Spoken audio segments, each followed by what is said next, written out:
என்னுடைய அண்ணன் சபேசன் அவர்கள் நம்மை விட்டு பிரிந்திருப்பது பெருந்துயரத்தை தருகிறது.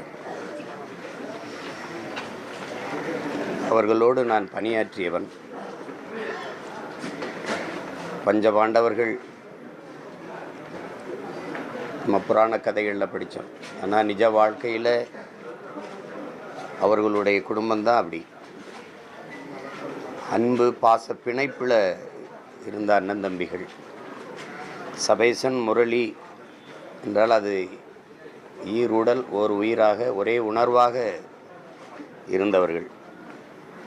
இது ஒரு இசை குடும்பம் அப்படி தான் சொல்லணும். என் தம்பி ஸ்ரீகாந்த் தேவா வரைக்கும், எங்கள் அண்ணன் முரளியுடைய மகன் சசி வரைக்கும் எல்லாருமே இசைப்பாங்க. குறிப்பாக என்னுடைய படங்களுக்கு இசையில் தம்பி ஸ்ரீகாந்த் தேவாலாம் இசையமைப்பில் பங்கேற்றார். படிச்சுட்டு இருந்தார். அந்த நேரம் பகுதி நேரத்தில் மொத்த குடும்பமும் அவ்வளோ ஈடுபாட்டோடு அந்த இசையில் ஈடுபட்டு உழைப்பதை பார்க்கும்போது அவ்வளவு வியப்பாக இருக்கும். குறிப்பாக சபேசண்ணன் முரளியண்ணன் சேர்ந்து தான் என்னுடைய படங்களுக்கு பாடல்களுக்கு இசைக்கோர்ப்பு பின்னணி இசையெல்லாம் செய்வாங்க. அப்போ ஒரு நெருக்கமான ஒரு அன்பு பிணைப்பு எங்களுக்குள்ளே ஏற்பட்டது. அந்த குடும்பத்தில் ஒரு உறவு சங்கிலியில் ஒரு சங்கிலி அருந்து போச்சு அப்படின்னு நினைக்கும்போது மனசு அவ்வளோ வலிக்குது. என்னுடைய கடைசியாக ஒரு இளைய சகோதரர் சொல்கிறாரு, எந்த ஒரு இதுனாலும் குடும்பத்தில் அவர் தான் முதல்ல நிற்பார், முன்னாடி நிற்பார், எல்லாத்துக்கும் முன்னாடி.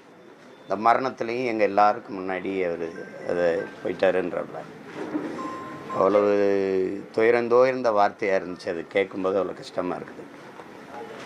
அவர் பாடிய பாடல்கள் இன்னும் காற்றில் மிதந்து கொண்டிருக்குது. அது அவருடைய மூச்சு காற்று. அது கேட்கும்போதெல்லாம் அவருடைய நினைவு நமக்கு வந்து தொட்டு போகும். ஒரு சிறந்த இசைக்கலைஞனை இழந்திருக்குது இசை உலகம். அதுபோக என்னை போன்ற பிள்ளைகளுக்கு ஒரு நல்ல மனிதரை, நல்ல அண்ணனை நாங்கள் இழந்திருக்கோம். அப்படி தான் நான் பார்க்குறேன். அது முரளி அண்ணனை பார்க்கும்போது எல்லாத்துலேயும் கூட இருந்துட்டு இப்படி விட்டுட்டு போயிட்டா அப்படின்னு சொல்லும்போது அவ்வளவு இதாக இருக்குது. இந்த மரணத்தை எதிர்பார்க்கல. நல்லா தான் இயங்கி கொண்டிருந்த ஒருவர். இப்போ அது ஒரு ஈடு செய்ய இயலாத ஒரு இழப்பு. அவரை இழந்து வாடுகிற குடும்பத்தினர், குறிப்பாக ஐயா தேவா அவர்களுடைய குடும்பத்தினர், அவருடைய பிள்ளைகள், அவரோடு இசை உலகில் பயணித்த உறவுகள் எல்லோருக்கும் என்னுடைய ஆறுதல். என்னுடைய அண்ணன் சபேசன் அவர்களுக்கு என்னுடைய இறுதி வணக்கத்தை கண்ணீரோடு செலுத்துகிறேன்.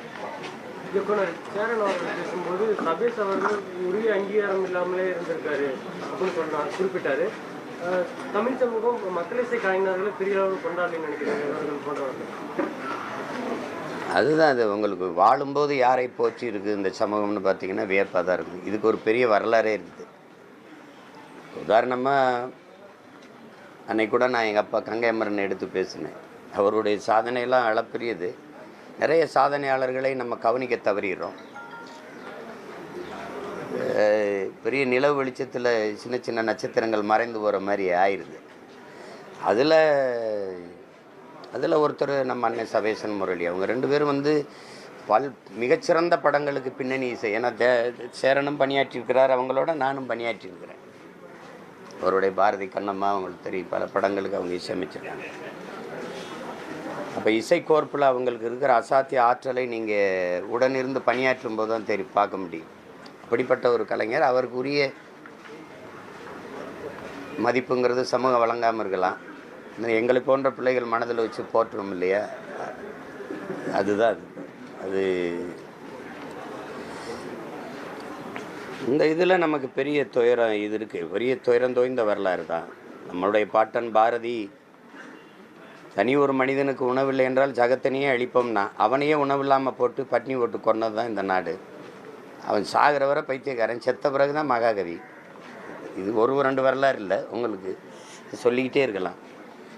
அந்த வரிசையில் எங்களை மாதிரி இப்போ இந்த மாதிரி கலைஞர்கள் புறக்கணிக்கப்படுவது இயல்பாக தான் இருக்குது. அதுக்கு நம்மளால் வருந்த தான் முடியுது, வேறு ஒன்றும் செய்ய முடியல.